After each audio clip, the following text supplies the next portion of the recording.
What I am doing right now is, quite frankly, terrifying.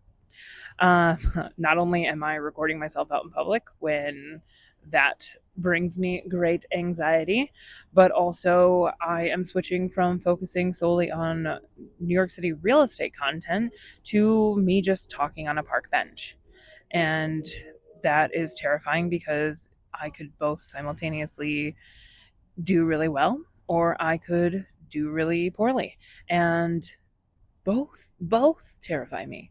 Like the thought of me posting these videos consistently for weeks and then only getting 10 views, that would suck.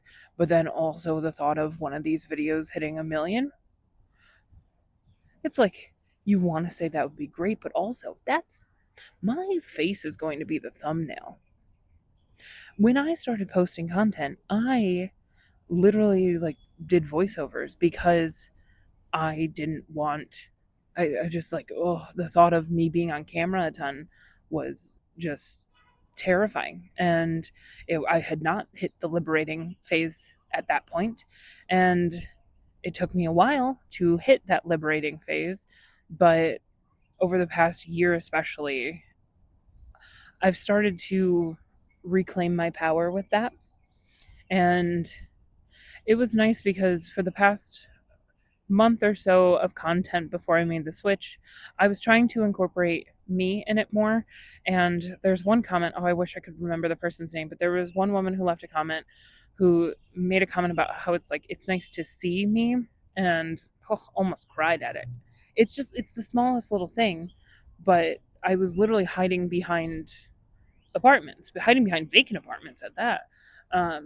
And the only reason that my vacant apartment tours did so well, yes, because people are interested in New York, but also it's because I came up with a system to help make them more engaging and to work around my own specific limitations. And I was still able to grow my real estate business through those referrals and grow a very good sized following considering. Do you have any idea how many New York City real estate agents post apartment tours? And I'm talking, I only have, I think at the time of recording this, I have 64 long form videos that I would say probably a dozen or so aren't real estate focused, but then the rest of them are. Do you have any idea how many real estate agents have hundreds, if not thousands, of videos? And they have three to 400 subscribers, and their video is lucky if it gets 100 views. If it gets 1,000, that's an outlier. Meanwhile, 1,000 views on one of my real estate videos is more of a flop.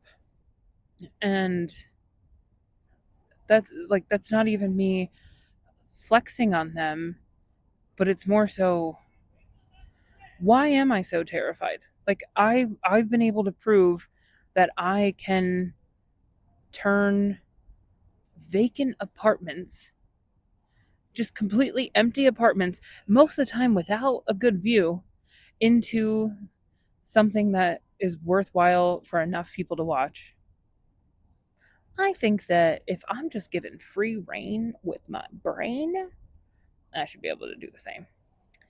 Especially over a long enough time period. And we're committed to this. We are committed to this new phase of life because every single time that I click record out in public, every single time that I have someone walk past me while I'm recording and I have that internal panic of please don't look at me, please don't hear anything that I'm saying because that will absolutely terrify me. Every single time I'm getting better at it. And I live in such a populous city that even on cold days, I am likely not going to be at the park alone. And I need to be okay with that, which already I can feel myself becoming more okay with that. And we are only on journal number 3, which means we're really hitting that liberating part versus the terrifying part. And you're about to just watch that unfold. So lucky you, and lucky me to get to experience it. And yeah, I mean, every single time that I have ever hit a new hit a new goal or come up with a new goal, it's always terrifying to start taking those steps towards it because you never know if it's going to work out. You're both terrified if you get it, terrified if you don't. But just the act of moving towards it is liberating enough for me where I'm going to really utilize that motivation in this interim, because I can't expect that all those lovely folks that watched me for my real estate content are now just going to also be the type of people that would want to watch my candid content. I understand that. I'm delusional in some ways, but I'm not delusional in that way. But also, I I mean, I posted a video that was literally titled "I don't feel confident right now," and it was me rambling to the camera, and it got like 1,000 views in 24 hours. So enough people that have seen my videos were curious enough to click that. And so hopefully that is a good sign. And I feel like it is a good sign. I'm going to take it as a good sign because I get to determine whether or not it is a good sign or a bad sign. And I've decided it's a good sign. I've decided it's a great sign, actually. So much so that I'm here sitting at a park recording, talking about it.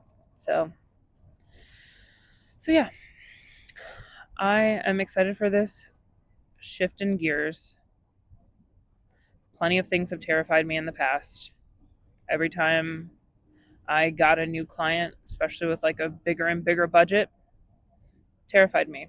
Every time I would end up in a session and somebody's working with a problem that I had never encountered before, terrified me. Oh, the first time someone mentioned VC funding to me, all of a sudden I'm looking up Series A, Series B. I'm like, yeah, give me a second because I've never looked at it.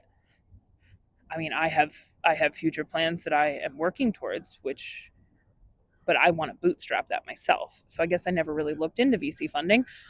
But then thankfully, with through mentorship and consulting, I got to learn about VC funding. And then by the time I was at a party like a month or so ago, and I met somebody who worked for a VC firm, I don't think he was prepared for me to ask as many questions as I did because I was excited.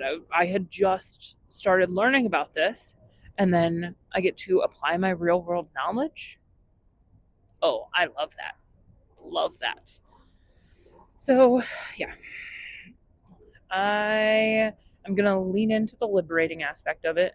And I'm really glad that this was journal number 3 instead of journal number 1, because journal number 1, I probably would have still been a little bit paranoid. And I don't know if you would have gotten that full liberation sense. I think I found it in the end, but didn't start off that way, I can tell you. And yeah, I'm excited to see what unfolds. So now, since I like to go down the question rabbit hole with clients and we're talking about shifting gears, what is something that you're in the process of shifting gears on that you think you're terrified on, but if you actually paused and thought about it, you're actually more excited and liberated than terrified? Because once you really crystallize that feeling, then the fun begins. Have a great day.